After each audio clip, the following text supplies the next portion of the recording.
Hello students, स्वागत है आप सभी का एक बार फिर एकेवी मैथ्स क्लासेस में। मैं आकाश कुमार वर्मा आप सभी का बहुत बहुत स्वागत करता हूं। आज के वीडियो लेक्चर में हम लोग ज्यामिति का एक बड़ा ही इंपॉर्टेंट चैप्टर पढ़ेंगे जिसका नाम है त्रिभुज अर्थात ट्रायंगल। चाहे आप एकेडमिक की पढ़ाई कर रहे हो या फिर आप किसी गवर्नमेंट एग्जाम की प्रिपरेशन कर रहे हो, इस चैप्टर से क्वेश्चन कहीं ना कहीं पूछ ही लिए जा रहे हैं। वो चाहे क्लास 6 आप चाहे क्लास 6 में हो, 7th में हो, 8th में हो, 9th में हो, 10th में हो, या फिर आप किसी गवर्नमेंट एग्जाम जैसे railway group D, railway NTPC, SSC, UP TET, C TET, super TET या किसी भी एग्जाम की आप प्रिपरेशन कर रहे हैं, ये चैप्टर इस चैप्टर से उसमें क्वेश्चन पूछ ही लिए जाते हैं। एकेडमिक की बात करूं तो जैसे क्लास 10th में उदाहरण के लिए देखूं तो थेल्स परिमेय, समरूपता, इस पे आधारित हमारे जो क्वेश्चंस हैं वो हमारी पूरी एक्सरसाइजें दी गई हैं। वहीं क्लास 9th की मैं बात करूं तो क्लास 9th में देखें तो क्लास 9th में हमारे सर्वांग समता पर आधारित बहुत सारे क्वेश्चंस दिए गए हैं। तो आइए चलिए देरी ना करते हुए आज इस चैप्टर की शुरुआत करते हैं। हाँ, चैप्टर की शुरुआत करने से पहले एक आपसे रिक्वेस्ट है, अगर आप चैनल पर नए हैं तो चैनल को सब्सक्राइब करके बेल आइकन जरूर दबाइए, क्योंकि मैथ सब्जेक्ट के वीडियो आपको यहाँ रेगुलरली थोड़े दिनों बाद मिलेंगे। अभी थोड़ी सी व्यस्तता है, उसकी वजह से आपको वीडियोस रेगुलरली नहीं मिल रहे हैं, लेकिन आपको जैसे व्यस्तता दूर होती है आपको रेगुलरली वीडियो मिलेंगे। और अगर वीडियो पसंद आए तो आप लाइक जरूर करिएगा। चलिए शुरुआत करते हैं आज के वीडियो लेक्चर की। तो सबसे पहले यही जानते हैं कि त्रिभुज आखिर होता क्या है। तो त्रिभुज देखें तो त्रि मतलब होता है 3 और भुज मतलब होता है भुजाएं, अर्थात 3 भुजाएं। इंग्लिश में अगर ध्यान से देखें तो ट्राई मतलब होता है 3 और एंगल मतलब होता है कोण, अर्थात 3 कोण। यानी हम लोग कह सकते हैं अपने पास 3 साइड से बाउंडेड कोई भी फिगर हो उसे हम लोग ट्रायंगल बोलेंगे, अर्थात 3 भुजाओं से घिरी हुई बंद आकृति को त्रिभुज कहते हैं। त्रिभुज में 3 शीर्ष, 3 भुजाएं तथा 3 कोण होते हैं। 3 वर्टिसेस किसी ट्रायंगल में 3 वर्टिसेस, 3 साइड्स और 3 एंगल्स होते हैं। ए के सामने वाले जो हमारा शीर्ष ए है, इसके सामने वाली भुजा को स्मॉल ए से, जो बी है इसके सामने वाली भुजा को स्मॉल बी से, और जो सी है इसके सामने वाली भुजा को स्मॉल सी से प्रदर्शित करते हैं। ज्योमेट्री में हम लोग एक चीज ध्यान रखेंगे, अगर किसी भी पॉइंट को प्रदर्शित करना हुआ तो कैपिटल ए से, और अगर किसी लाइन को प्रदर्शित करना हुआ तो स्मॉल ए से प्रदर्शित करेंगे। यानी हम लोग ये कह सकते हैं कि अपने पास कोई 3 भुजाओं से घिरी हुई बंद आकृति है, उसे त्रिभुज कहते हैं। आपकी जानकारी के लिए मैं बता दूं कि मैं 0 से शुरुआत कर रहा हूं। मैं ये मान के चल रहा हूं कि आपको कुछ त्रिभुज में आता ही नहीं, ठीक है। तो 0 से शुरुआत करेंगे, फिर इसके लेवल को बढ़ाते चलेंगे धीरे धीरे। जो हमारे गवर्नमेंट एग्जाम्स में भी क्वेश्चंस पूछे गए प्रीवियस ईयर में, उनको भी सॉल्व कराऊंगा मैं। तो आप हमसे जुड़ जाइए, चैनल को सब्सक्राइब करिए, वीडियो को ज्यादा से ज्यादा लोगों के पास शेयर करिए। मैंने आपको क्या बताया कि अपने पास 3 साइड से बाउंडेड कोई भी फिगर हो तो उसे हम लोग ट्रायंगल बोलते हैं, अर्थात 3 भुजाओं से घिरी हुई बंद आकृति को त्रिभुज कहते हैं।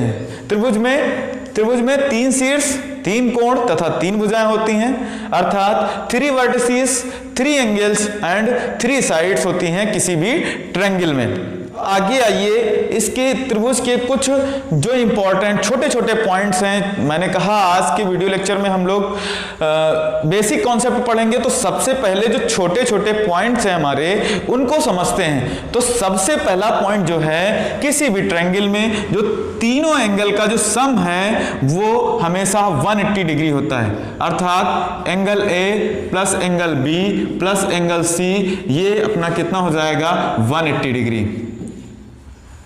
मैंने आपसे क्या बताया, मैंने कहा किसी त्रिभुज के तीनों अंतः कोणों का योग कितना होता है, 180 डिग्री होता है। कैसे होता है भाई? अब आइए ये जानते हैं कि ये कैसे होता है। इसको विद प्रूफ भी समझेंगे। जो पॉइंट्स मैं आपको बताऊंगा मैं कोशिश करूंगा कि आपको विद प्रूफ दूं।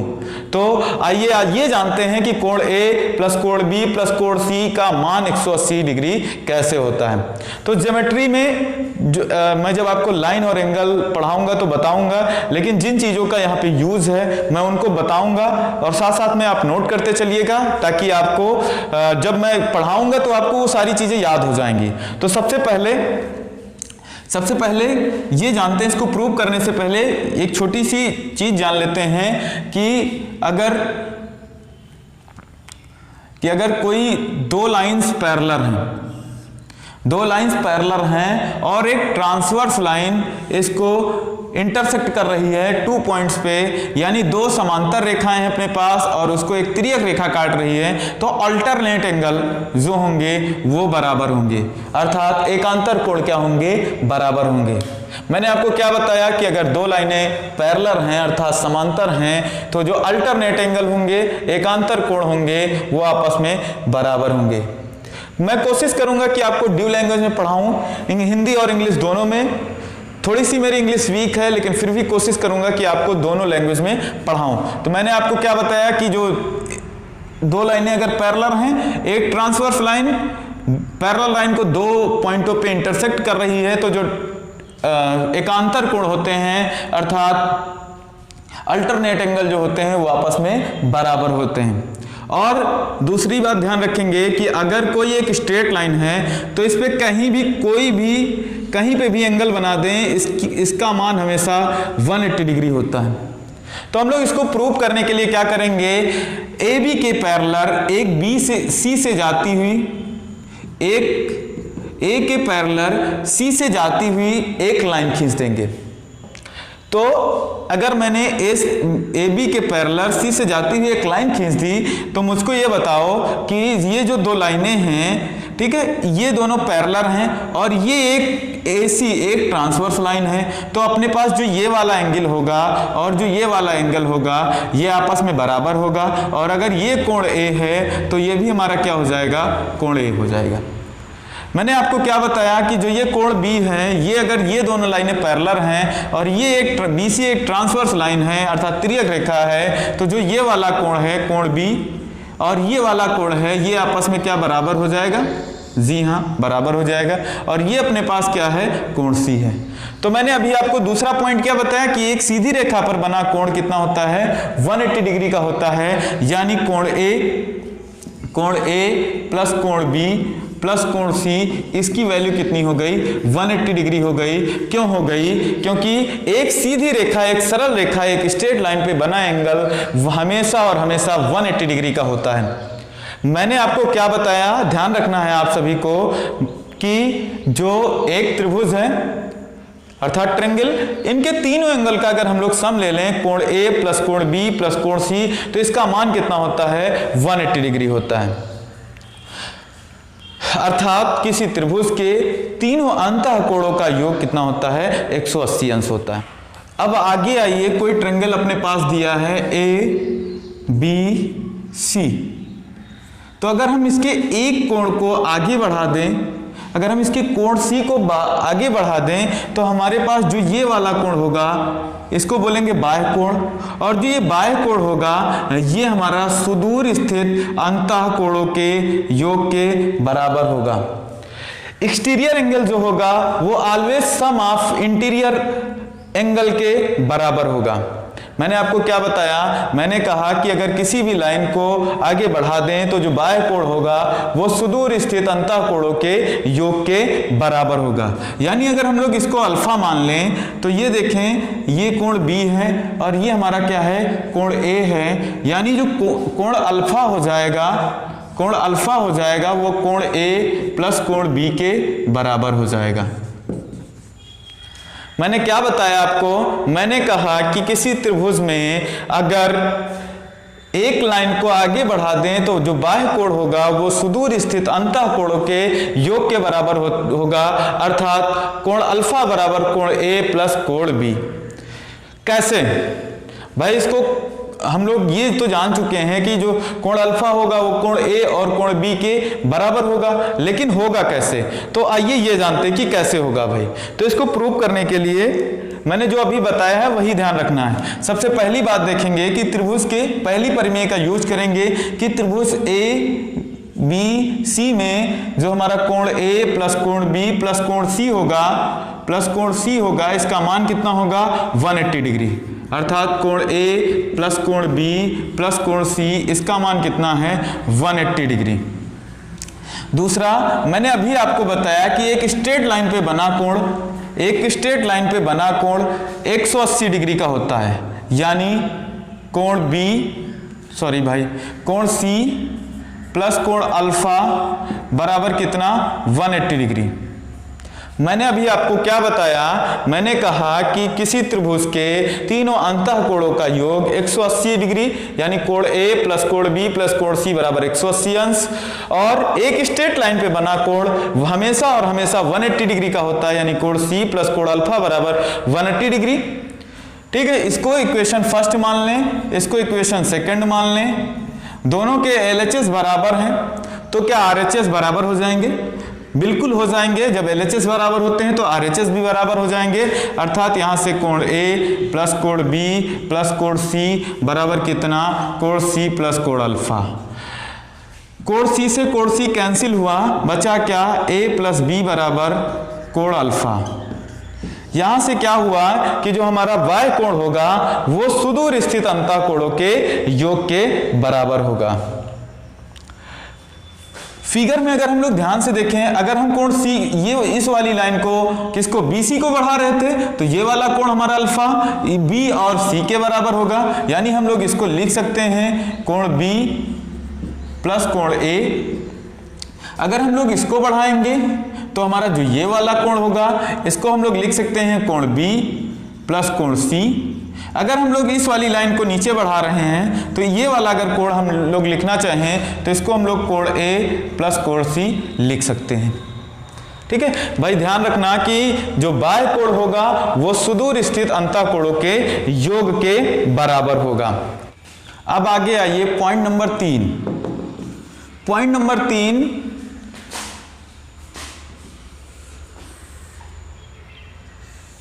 कोई मान लो ये एक त्रिभुज है ABC, तो हमारा जो तीसरा पॉइंट है वो ये है कि किसी त्रिभुज की दो भुजाओं का सम जो होगा वो तीसरी भुजा से हमेशा बड़ा होगा। तीसरा जो हमारा पॉइंट क्या है? तीसरा हमारा पॉइंट है कि जो किन्हीं दो भुजाओं का जो सम होगा वो हमेशा तीसरी से बड़ा होगा। अर्थात ये हमारा AB प्लस BC, ये हमेशा क्या होगा? ग्रेटर देन होगा किससे? AC से। मैंने क्या बताया? AB और AC दो भुजाओं त्रिभुज की। हमारा तीसरा पॉइंट क्या है? हमारा तीसरा पॉइंट ये है कि किसी त्रिभुज में दो भुजाओं का जो सम होगा वो तीसरी भुजा से हमेशा और हमेशा बड़ा होगा। यहां पर देखें, AB प्लस BC दो भुजाओं का हमने सम किया जो कि तीसरी भुजा से क्या है? बड़ा है, ग्रेटर देन है। ठीक है, इसी तरह हम लोग देखें, अगर ले लें BC प्लस AC, तो ये हमेशा ऑलवेज ग्रेटर देन होगा AB से। अगर हम लोग ले लें AC प्लस AB, तो ये ऑलवेज ग्रेटर देन होगा BC से। यानी हमेशा दो भुजाओं का सम जो होगा वो तीसरी से बड़ा होगा। इसका यूज कैसे करेंगे भाई? तो आइए थोड़ा सा एक क्वेश्चन समझ लेते हैं।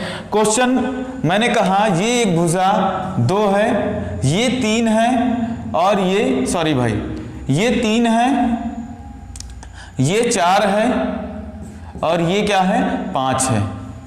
मैंने कहा ये 3 है, ये 4 है, और ये क्या है? 5 है।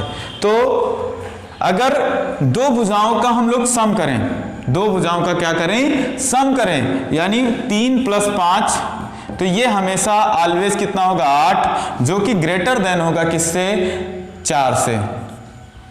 मैंने अभी आपको बताया कि दो भुजाओं का सम हमेशा तीसरी से बड़ा होगा, यानी अगर दो भुजाओं का हमने सम किया तो ये हमेशा तीसरी से बड़ा है। इसी तरह इसी तरह मान लो हमने कहा कोई दो भुजाओं का, तो इसी तरह 5 + 4 ये ऑलवेज क्या होगा, ये कितना आएगा हमारा, आएगा 9, और जो कि ऑलवेज बड़ा होगा 3 से। इसी तरह अगर हम लोग देखें 4 और 3 को, तो ये कितना आएगा 7, जो कि ऑलवेज किससे बड़ा होगा, 5 से। ये हमारा था तीसरा पॉइंट। अब बढ़ते हैं चौथे पॉइंट की ओर। इसी के साथ चौथा पॉइंट भी समझ लेते हैं। चौथा पॉइंट भी आसान है। चौथे पॉइंट में ये है कि किन्हीं दो भुजाओं का जो डिफरेंस होगा वो हमेशा तीसरी से छोटा होगा। दो भुजाओं का जो डिफरेंस होगा, हमारा जो चौथा पॉइंट है वो हमारा ये है कि दो भुजाओं का डिफरेंस जो होगा, यानी AB minus BC, AB minus BC हम लोग करेंगे तो ये ऑलवेज छोटा होगा किससे, AC से। दो भुजाओं का डिफरेंस तीसरी से छोटा होगा, यानी यहां से देखें ये हमारा दो भुजाएं थी AB और BC, ये AC से छोटा होगा। अगर हम लोग AC और BC ले लें, सॉरी डिफरेंस लेना है, डिफरेंस मतलब सब्ट्रैक्ट करना है, ठीक है, तो AC माइनस BC ये ऑलवेज छोटा होगा AB से। और हम लोग AC और AB ले लें, AC माइनस AB, तो ये ऑलवेज छोटा होगा किससे, BC से। यानी कोई दो भुजाएं हम ले लें और उनका डिफरेंस निकालें तो हमें क्या होगा, तीसरी भुजा से हमारा छोटा होगा। उदाहरण समझ लेते हैं, इसी में उदाहरण को समझ लेते हैं। जैसे हमने दो भुजाएं ये ले ली 4 और 3, तो 4 माइनस 3 करें, अगर 4 माइनस 3 करें तो ये कितना आएगा, ये आएगा 1, जो कि छोटा होगा किससे, 5 से, जो कि छोटा किससे, 5 से। अगर हम लोग 5 माइनस 4 करें तो ये कितना आएगा, ये भी 1 आएगा, जो कि छोटा होगा 3 से। हम लोग 5 माइनस 3 करें जो कि आएगा 2, जो कि आएगा 2, ये भी छोटा किससे होगा, ये 4 से छोटा होगा। यानी तीसरा पॉइंट हमारा क्या था, फिर से समझते हैं। पहला पॉइंट हमारा था कि किसी त्रिभुज के तीनों अंतःकोणों का योग 180 अंश होता है। त्रिभुज का दूसरा पॉइंट था हमारा, त्रिभुज के बाह्य कोण जो होता है वो सुदूर स्थित अंतःकोणों के योग के बराबर होता है। तीसरा पॉइंट हमारा था कि किसी त्रिभुज की दो भुजाओं का सम हमेशा तीसरी से बड़ा। और चौथा पॉइंट हमारा ये था कि किसी त्रिभुज की दो भुजाओं का डिफरेंस हमेशा तीसरी से छोटा। अब आगे आइए पांचवें पॉइंट पे। पांचवा पॉइंट हमारा है कि त्रिभुज जो होता है वो हमारा 2 टाइप्स का होता है। त्रिभुज हमारा 2 टाइप्स का होता है। पहला होता है भुजाओं के आधार पे, यानी बेस्ड ऑन साइड्स, भुजाओं के आधार पे। दूसरा होता है कोणों के आधार पे, दूसरा होता है कोणों के आधार पे। भुजाओं के जो आधार पे होता है वो त्रिभुज होता है 3 प्रकार का। पहला होता है समबाहु त्रिभुज, समबाहु त्रिभुज। दूसरा जो होता है समद्विबाहु त्रिभुज।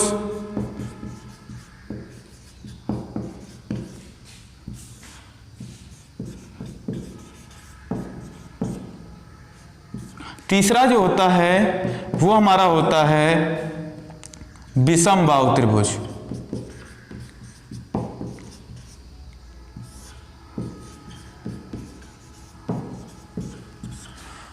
कोणों के आधार पे भी त्रिभुज 3 प्रकार का होता है। पहला होता है न्यून कोण त्रिभुज, पहला होता है न्यून कोण त्रिभुज। दूसरा होता है समकोण त्रिभुज, समकोण त्रिभुज। तीसरा होता है अधिक कोण त्रिभुज।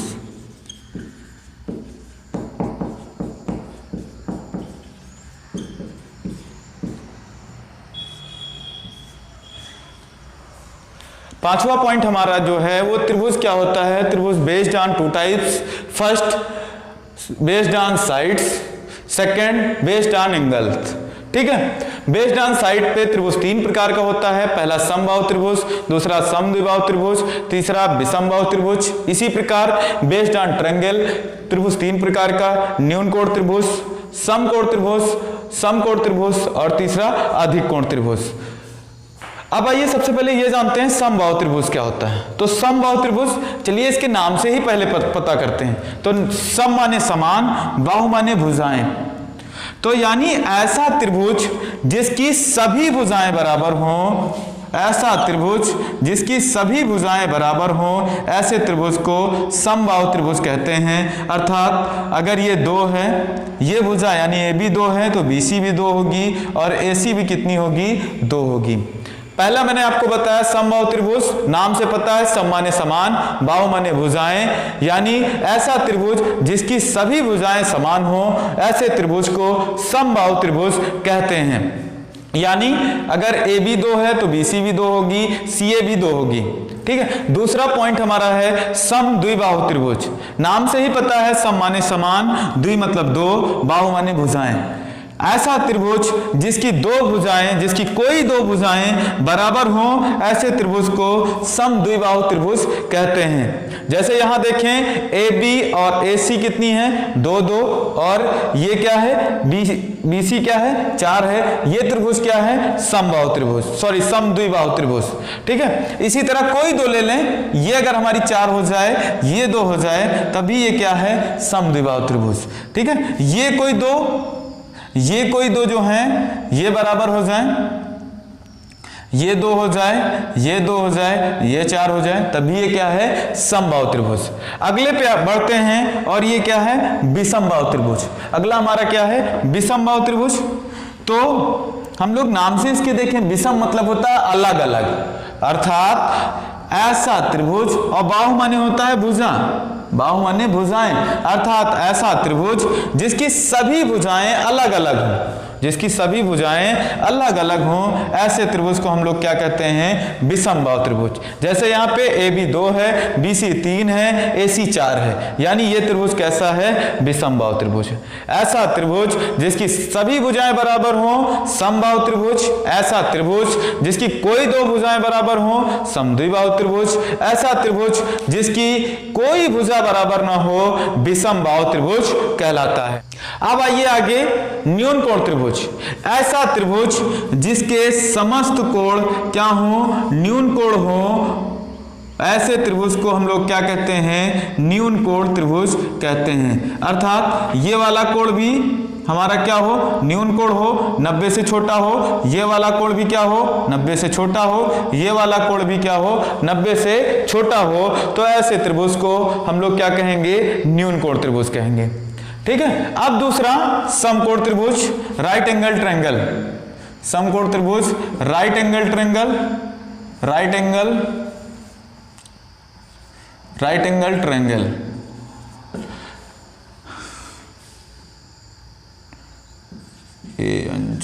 राइट एंगल ट्रायंगल, ये क्या है, ऐसा त्रिभुज जिसका कोई एक कोण, ऐसा त्रिभुज जिसका कोई एक कोण समकोण हो, अर्थात कितना हो, 90 डिग्री हो।